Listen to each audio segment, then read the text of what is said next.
Mahindra Scorpio की ऐसी SUV हैं जिसकी अपनी अलग ही कल्ट फैन फॉलोइंग है इंडिया में, और शायद ही किसी और एसयूवी की होगी जितनी स्कॉर्पियो की हैं।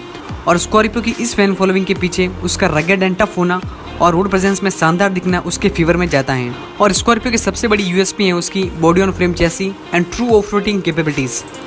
स्कॉर्पियो को इंडियन मार्केट में लगभग 20 साल हो चुके हैं, लेकिन उसमें अपने टाइम के हिसाब से कम ही फीचर्स आते रहे हैं, और ऐसा इसलिए भी है क्योंकि उसे चलाने वालों का पर्पस भी अलग है।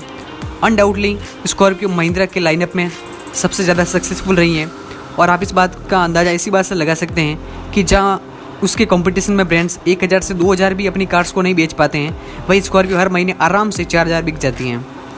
अब स्कॉर्पियो के बारे में सब कुछ अच्छा है, लेकिन एक ऐसा कंपार्टमेंट है जहाँ वो लैग करती हैं, वो है इसकी safety and overall build quality, जिस पर समय समय पर क्वेश्चन मार्क लगे हैं।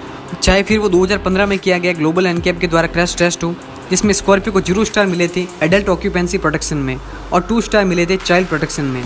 सो ओवरऑल 0 स्टार मिले थे आउट ऑफ 5, और ग्लोबल एनकैप ने इसकी बॉडी स्ट्रक्चर को अनस्टेबल भी बताया था, और इसकी सेफ्टी को लेकर उस टाइम भी खूब इसको क्रिटिसाइज किया गया। बट अब महिंद्रा स्कॉर्पियो का न्यू जनरेशन वेरिएंट उतारने वाली है इंडियन मार्केट में, और फिर एक बार इंटरनेट पर सवाल खड़े हो चुके हैं इसके सेफ्टी को लेकर। लेकिन वीडियो में इसी मुद्दे पर आगे बढ़ने से पहले लेट मी क्लियर फर्स्ट, पिछले कुछ सालों में इंडियन कंज्यूमर्स अब कार्स में सेफ्टी को भी तवज्जो देने लगे हैं, and thanks to our domestic player Tata Motors and Mahindra, जिनके न्यू एज प्रोडक्ट न केवल दिखने में अप मार्केट एंड प्रीमियम लगते हैं, बल्कि हर सेफ्टी स्टैंडर्ड पर भी खरे उतरते हैं, जो कि एक अच्छी बात है। और इन दोनों ब्रांड्स के रिसेंटली जितने भी प्रोडक्ट्स इंडिया में लॉन्च हुए हैं, उन सब कार्स ने ग्लोबल एनकैप सेफ्टी टेस्ट में कम से कम 4 या 5 स्टार की रेटिंग स्कोर की है। बट सवाल उठता है अब स्कॉर्पियो की न्यू जनरेशन पर, तो मैं आपको बता दूं कि स्कॉर्पियो की न्यू जनरेशन बेस है महिंद्रा के 3rd generation body on frame platform पर, इस पर थार भी बेस है। एंड हमने महिंद्रा के recently मराजो XUV300, Thar and XUV700 के जो स्कोर देखे हैं ग्लोबल एनकैप में, उस हिसाब से स्कॉर्पियो भी कम से कम 4 या 5 स्टार गेन करेगी आउट ऑफ 5।